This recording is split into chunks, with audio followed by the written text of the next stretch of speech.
Oi, pessoal, tudo certo? Muito prazer, meu nome é Yuri. E vamos dar uma olhada aqui no Micronaut, né? Como que a gente consegue ter um controle transacional bacana?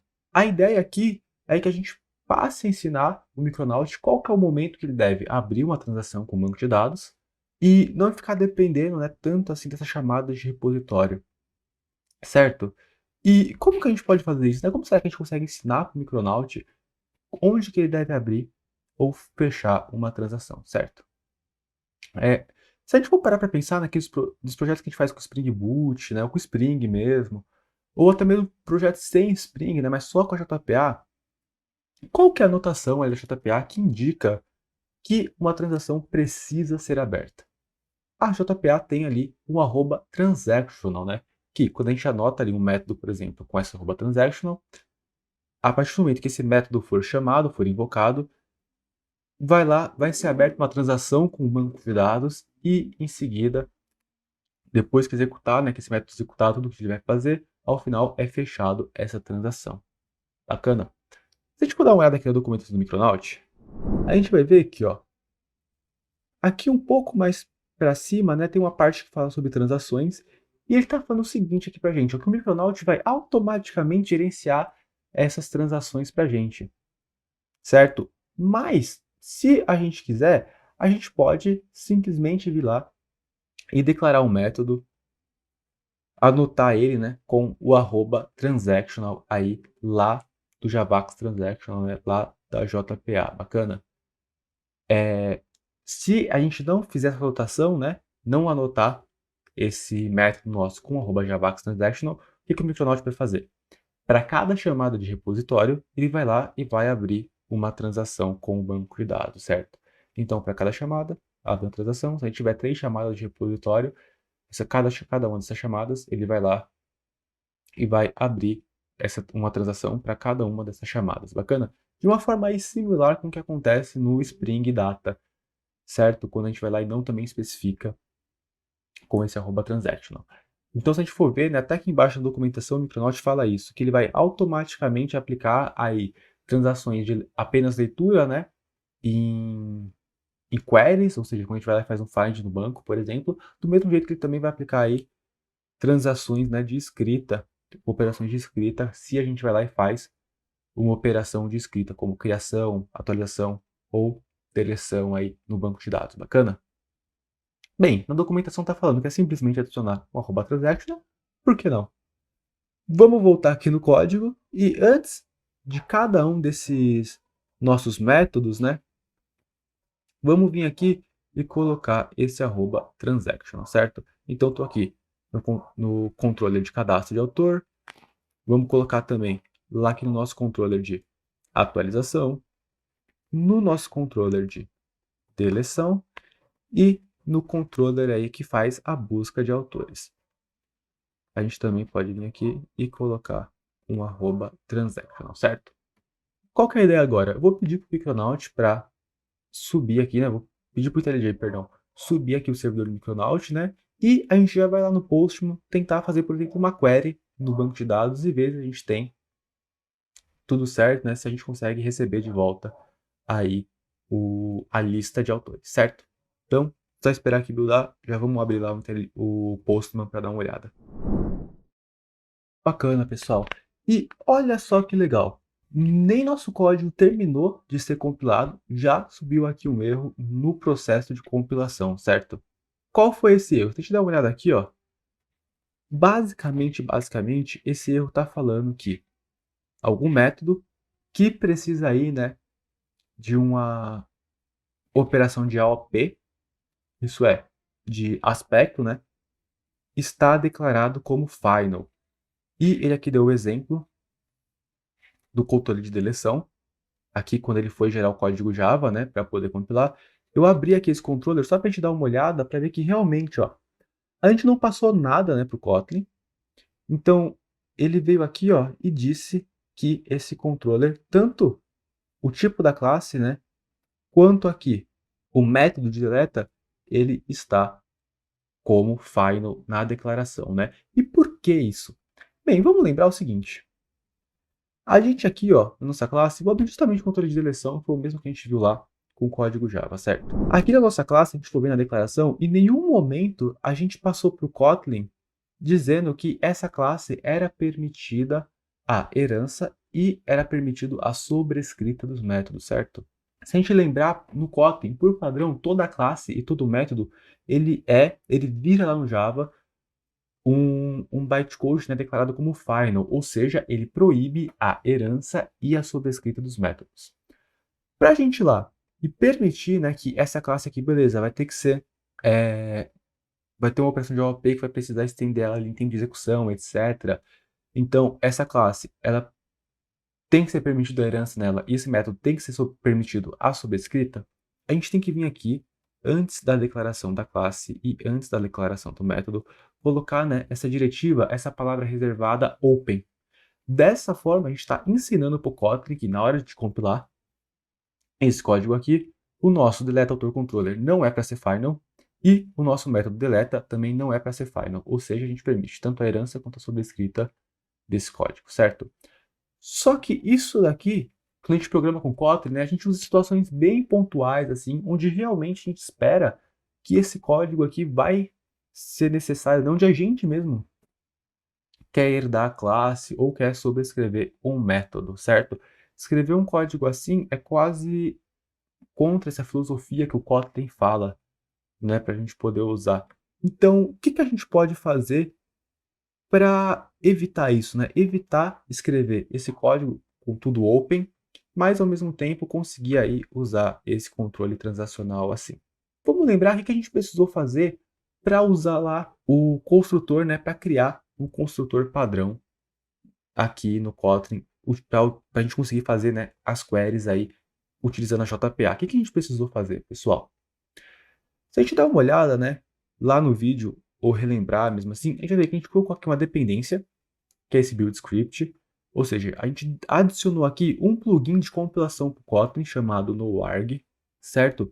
E aplicamos esse plugin aqui, que é o Kotlin JPA, ou seja, o que a gente está falando aqui? Esse noarg, ele ia lá e em momento de compilação, ele ia procurar toda a classe anotada com anotações da JPA, né, @int, @embeddable, mapped superclass, etc. E ia automaticamente gerar ali um construtor padrão, isso é, um construtor sem argumentos no Java, no momento que nosso código estiver sendo compilado, certo? O que a gente quer aqui é algo parecido, que no momento de compilação do Kotlin, o Kotlin vai lá, pegue essas classes, né, no nosso caso aqui os controllers, e deixe esses controllers abertos aí para que seja, né, que seja possível utilizar o @transactional, certo? Se a gente for dar uma olhada aqui na documentação do Kotlin, eu deixei ela aberta aqui na outra aba, a gente vai ver que existe um plugin aqui também chamado AllOpen, ou seja, existe um plugin de compilação que a gente pode falar, né, para o Kotlin abrir as classes aí, ou seja, não colocar a palavra reservada, né, a diretiva final lá no bytecode Java gerado, certo? Ele até fala aqui, ó, que as classes, né, os membros dessa classe, ou seja, os métodos, atributos, etc., são praticamente declarados como file no Kotlin por padrão, né? O que faz isso daí um pouco inconveniente para usar algumas bibliotecas, né, alguns frameworks aí, e ele cita o exemplo do Spring AOP, certo? E por mais que não seja o Spring AOP que a gente esteja utilizando lá no código, né, a gente está fazendo sim uma operação de AOP, uma operação de aspecto ali, que precisa dessa classe como open. E é justamente aí que vai entrar esse plugin, certo? O que a gente vai fazer então para colocar esse plugin? Basicamente, copiar essa dependência aqui lá para o nosso build.gradle. Então, eu vou colocar aqui, ó, embaixo do plugin de noarg a dependência do AllOpen. Lembrando que eu vou ter que mudar aqui de snake case para camel case. Aqui embaixo do Kotlin JPA, eu vou voltar aqui, ó, e vou pedir para o Kotlin aplicar o plugin do AllOpen, certo? Então, apply plugin, Kotlin, AllOpen. E bacana, a gente já falou aqui, né, para o Kotlin aplicar esse plugin, etc., mas qual que são as classes que a gente quer de fato deixar aberto aí no momento de compilação? No nosso caso, a gente está abrindo a transação nos controllers. Então, a gente vai vir aqui e ensinar para o Kotlin, né, via aqui o arquivo do build.gradle, que no momento de compilação, toda classe anotada com @controller é para deixar aberto, ou seja, não é para colocar o final lá. Para isso, a gente for ver aqui embaixo, ó, ele tem uma lista de como especificar a anotação, né, as anotações, no caso, pode ser mais de uma, que vão ensinar aí para o Kotlin no momento de compilação, que aquela classe anotada com aquilo ali vai ficar aberto, certo? No nosso caso, a gente vai vir aqui e substituir essa parte daqui pelo full qualified name aí do controller, certo? Então tá aqui, opa, io.micronaut.htp annotation controller. Vamos vir aqui e especificar aí o fqdn do controller aqui nessa diretiva, legal? Pessoal, aqui eu estou usando o próprio controller, tá? Como modo de exemplificar para vocês. Mas não tem problema nenhum se vocês quisessem também criar a própria anotação de vocês, né? E sei lá, agora minhas classes anotadas aqui com tudo aberto, por exemplo, não vão ter falha na hora da compilação. A gente também tem toda a liberdade de poder criar nossas anotações e utilizá-las aqui no Micronaut também, né?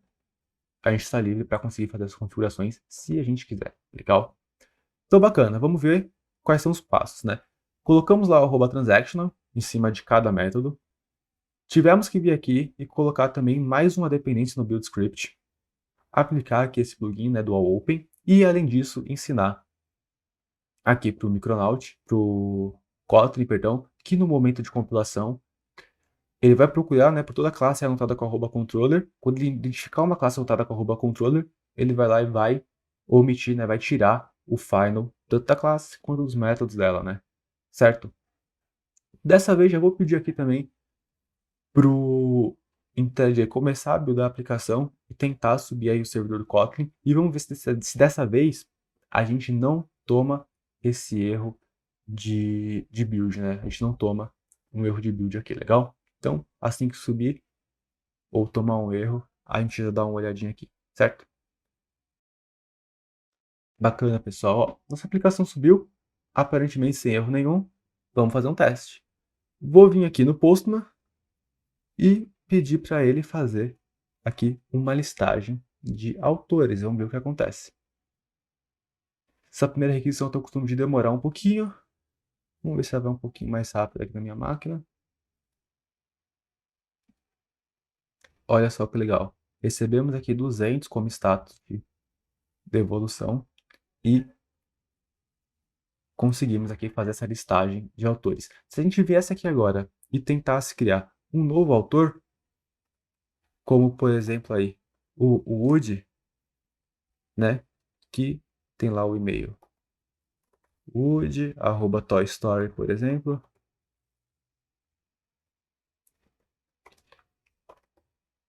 E aqui com a descrição, né, característica do personagem.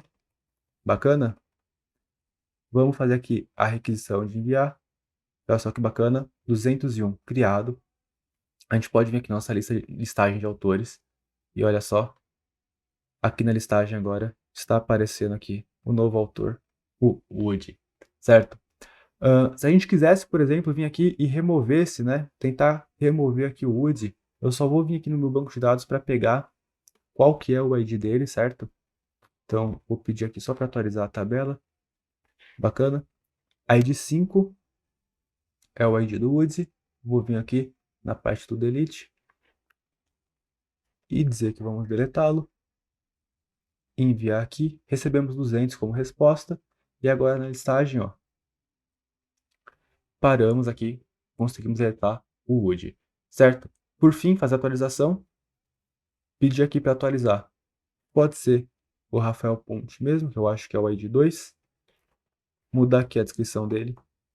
Para, por exemplo, Marajados Legados. Fazer aqui a requisição. Olha só que legal. Recebemos também o 200. E aqui aparece para a gente a nova descrição como Marajados Legados, certo? A gente pode vir aqui de novo e fazer essa listagem e a descrição já está atualizada. Bacana? Então, nosso sistema continua o comportamento dele, funcionando normalmente. Agora a diferença é que a gente coloca essa transação de modo explícito ali no código, né? A gente abre essa transação de uma forma mais explícita, não deixa o Micronaut abrir para cada chamada aí de método, certo? E eu quero mostrar para vocês mais uma coisa que dá para fazer agora que a gente está declarando explicitamente essa transação, que é a seguinte. Se a gente der uma olhada aqui no nosso controle de atualização, aqui no final, depois de alterar a descrição, a gente vem aqui e faz uma chamada explícita de repositório, né, para fazer o update. Eu vou vir aqui e apagar essa chamada de repositório, certo? Não vamos mais fazer esse update de modo explícito. Eu vou vir aqui agora e pedir para o IntelliJ rebootar o servidor. E vamos fazer um teste de tentar atualizar aqui o autor e ver qual que é o comportamento, né? O que vocês acham que vai acontecer nesse caso, que a gente apagou aquela chamada explícita do autor repository.update. O que vocês acham que vai acontecer quando a gente pedir para atualizar esse autor? Assim que subir aqui o projeto, a gente já vai lá no Postman e faz esse teste e vê o que acontece, beleza? Boa, pessoal. Subiu aqui a aplicação. Vou vir aqui no Postman. Vamos atualizar novamente a descrição do Rafael Ponte aqui. Vamos voltar para aquela descrição que estava antes, né? Que é o príncipe dos oceanos. E agora, quando eu apertar aqui o botão de enviar essa requisição, o que será que vai acontecer? Vai alterar? Será que não vai alterar, né? Já que a gente apagou aquela linha do update. E olha só que legal, pessoal. Tá terminando aqui de fazer a requisição. Boa. A gente recebeu um 200 como resposta.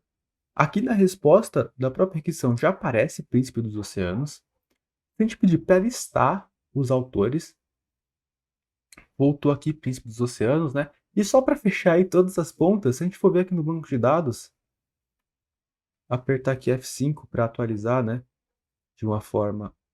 Opa, aqui foi. A gente vai ver que também mudou a descrição aqui para Príncipe dos Oceanos, certo? E por que isso aconteceu, né? Sendo que aqui a gente apagou aquela declaração do update, do authorrepository.update. Quando a gente vai lá e faz um select de uma entidade na JPA. Como que é o ciclo de vida dessa entidade? Se a gente for lembrar, né, do ciclo de vida das entidades da JPA, sempre que a gente faz um select, né, busca essa entidade do banco de dados, ela volta para a gente em um estado gerenciado pela JPA, certo? Ou aí aquele estado managed, né? Aí do em inglês que o pessoal fala.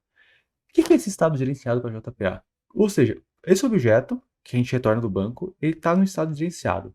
Isso significa que toda alteração que ocorra com esse objeto, ao final daquela transação, vai pegar essas alterações e aplicar elas no banco de dados. Ou seja, o Hibernate vai pegar aí todas as alterações que ocorreram com esse objeto no estado gerenciado e aplicá-las ao banco de dados. Ou seja, se um campo foi alterado, ele vai lá e vai fazer o update daquele campo lá ao final da transação. Ou seja, quando a gente declarou aqui explicitamente esse @transactional, a gente está falando que ao final da chamada desse método, né? Então aqui, quando esse método terminar a invocação dele lá no return, é para pegar toda a alteração que teve na entidade, no nosso caso aqui, na entidade autor, e aplicar essas mudanças ao banco de dados. Como a gente está alterando a descrição do autor, ao final desse método, o Rabbit já vai lá automaticamente e faz um update para a gente, certo?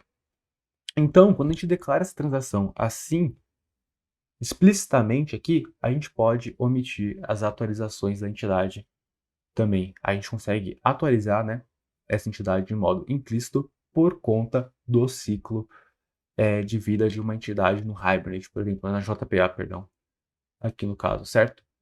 Então, a gente consegue, por isso, foi o motivo da gente conseguir fazer aquela alteração lá na entidade que sim esse update e tudo ocorrer da mesma forma que antes, né, com o mesmo comportamento, assim, como a gente estava esperando. Tudo isso simplesmente porque a gente agora declarou aqui explicitamente esse @transactional. Legal, né? Interessante a gente notar com isso. Então, na hora que você for escrever aí o código, vocês podem escolher se vocês querem utilizar a transação assim, né, para fazer os updates também, ou deixar aqui também explícito o update, não tem problema algum, certo? Então é isso o vídeo, pessoal. Espero que vocês tenham gostado dele. Até a próxima aí. Tchau!